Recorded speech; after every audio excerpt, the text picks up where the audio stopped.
Hello friends, मेरा नाम है आनंद सिंह और स्वागत है आप सभी का ऑफिसर्स एडोकेमी रोड टू सक्सेस पर। तो सबसे पहले जिन लोगों ने मेरे चैनल को सब्सक्राइब नहीं किया है वो इसे सब्सक्राइब करें और बेल आइकन जरूर प्रेस करें ताकि मेरी हर वीडियो की नई अपडेट आपको मिलती रहे।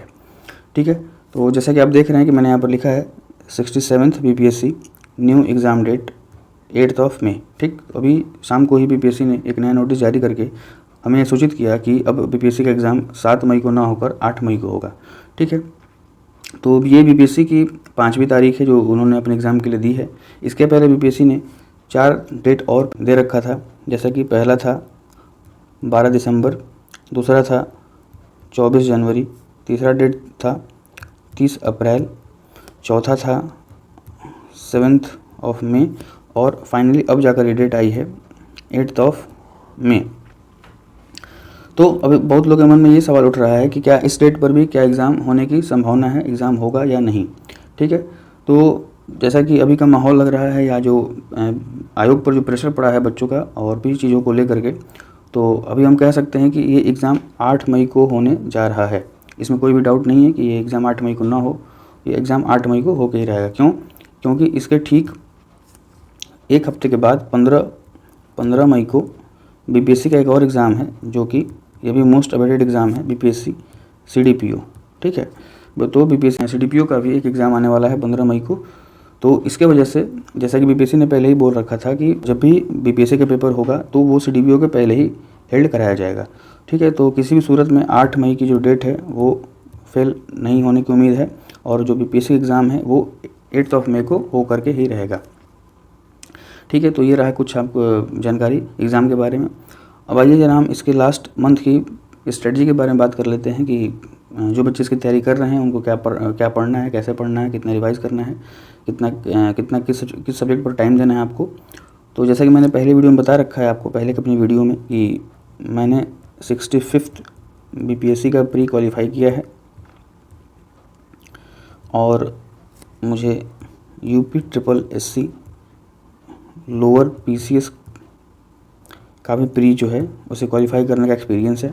ठीक है, तो हम मेन मुद्दा रखेंगे 67th BPSC के बारे में क्योंकि एग्ज़ाम उसी का होने वाला है हेल्ड, तो हम उस पर ज़्यादा फोकस करेंगे। तो आइए हम उसके बारे में बात करते हैं, उसकी तैयारी क्या करनी है, कैसे करनी है। तो देखिए, अब हमारे पास ज़्यादा वक्त बचा नहीं है क्योंकि मुझे भी इस एग्ज़ाम में अपीयर होना है जो कि 8 मई को होने वाला है और उसके बाद में भी जो CDPO का एग्ज़ाम है 15 मई को, उसमें भी मुझे अपीयर होना है। तो जो बच्चे, सिर्फ मैं इसके बारे में बात करूंगा, सिर्फ आपके 67th BPSC के बारे में, जो बच्चे इसकी तैयारी कर रहे हैं वो क्या करें इसमें।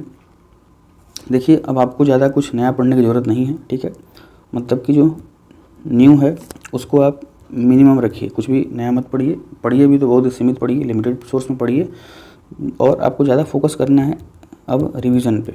ठीक है, रिवीजन क्या हो, आपका मैक्सिमम हो। क्यों? क्योंकि जो भी आपने अब तक पढ़ रखा है, क्योंकि अब अगर मान लीजिए अगर आपने PCS की तैयारी कर रहे हैं आप, तो लगभग साल भर से लगे ही होंगे। साल भर में आपने कुछ अच्छा खासा पढ़ा होगा, तो साल भर में जो भी आपने पढ़ा होगा पूरे एक साल में, उसको अब क्या है, अब इस एक महीने में रिवीजन करने का टाइम आ गया है और रिवीजन को अब आपको मैक्सिमम टाइम अपना देना है। नई चीज़ें पढ़ने से बचिए, नई चीज़ों को ज़्यादा फोकस मत करिए, जो आपने पढ़ा है उसी पर फोकस करिए और उसी को बार बार रिवाइज़ करिए। ठीक है, तो मान लीजिए एक एस्टिमेट लेते हैं हम। अब देखिए एस्टिमेट क्या है, आपको मैं टाइम बताता हूँ। मिनिमम आपको 6 आवर पढ़ना ही पड़ेगा।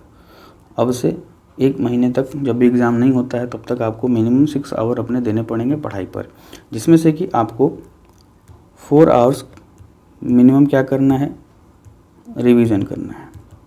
4 आवर्स आपको क्या करना है, रिवीजन करने हैं और 2 आवर्स में आप कुछ नया पढ़ सकते हैं। जो भी आपको लगे कि आपका कुछ वीक है, अपने आपको ये नहीं आ रहा है, तो आप 2 आवर्स आप नई चीज़ों पर दे सकते हैं। ठीक है, तो ये था आपको, मतलब मिनिमम 6 घंटे पढ़ने हैं। आपके सुविधा के ऊपर है, आपके पढ़ने के ऊपर है कि आप कितना पढ़ लेते हो। तो आप 6 to 8 आवर्स पढ़ सकते हैं इस एक महीने में और आपको आपके रिजल्ट अच्छे मिलेंगे। ये कम मिलेंगे जब आपने पहले से पढ़ाई कर रखी हो और सिर्फ ये रिवीजन का प्रोसेस चल रहा हो, तो आपको इसमें फ़ायदा मिलेगा।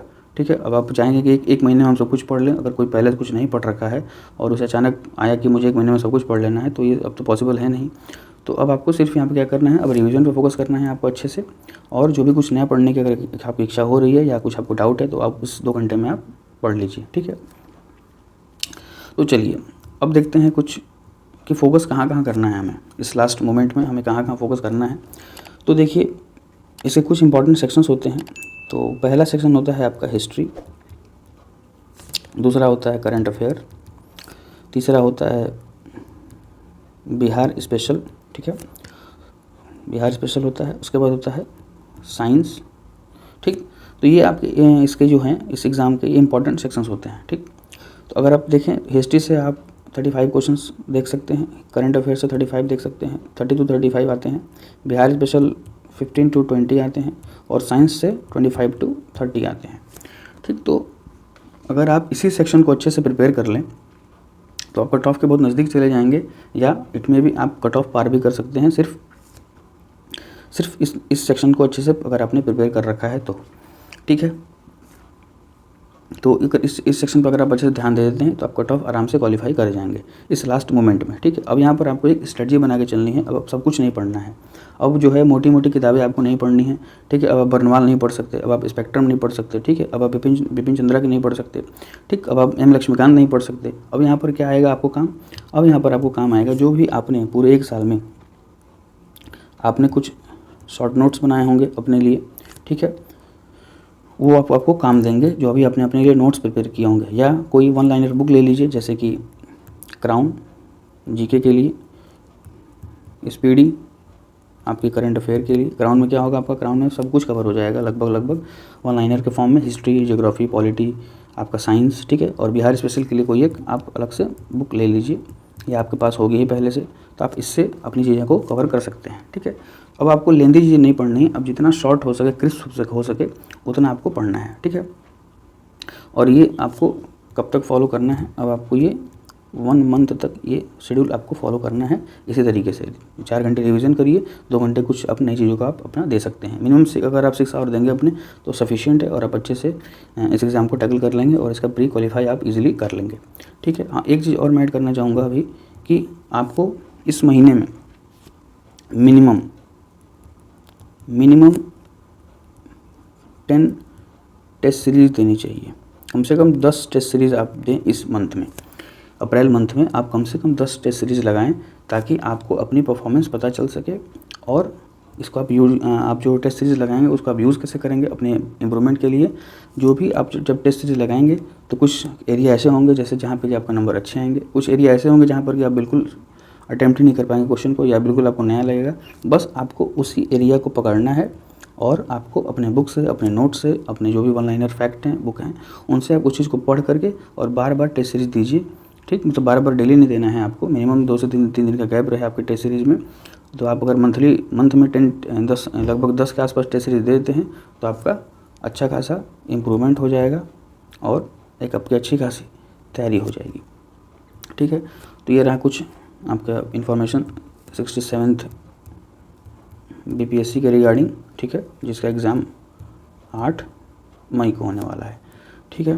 तो ठीक है, आप अपने पढ़ाई में लगे रहिए, मैं भी लगा हुआ हूँ, देखते हैं उस दिन क्या होता है, हम क्वालिफाई कर पाते हैं या नहीं, ठीक है। हम सब, मैं सिर्फ अपने बारे में बात नहीं कर रहा हूँ, जो भी बच्चे इसकी प्रिपरेशन कर रहे हैं, जो भी मेरे भाई बहन प्रिपरेशन कर रहे हैं इसकी, हम सब वेट करेंगे इस दिन का, और एग्ज़ाम में कोशिश करेंगे हमारा एग्ज़ाम अच्छा जाए, और हम अपनी पूरी मेहनत करेंगे इस बचे हुए एक महीने में, और देखते हैं रिजल्ट क्या आता है। तब तक के लिए धन्यवाद।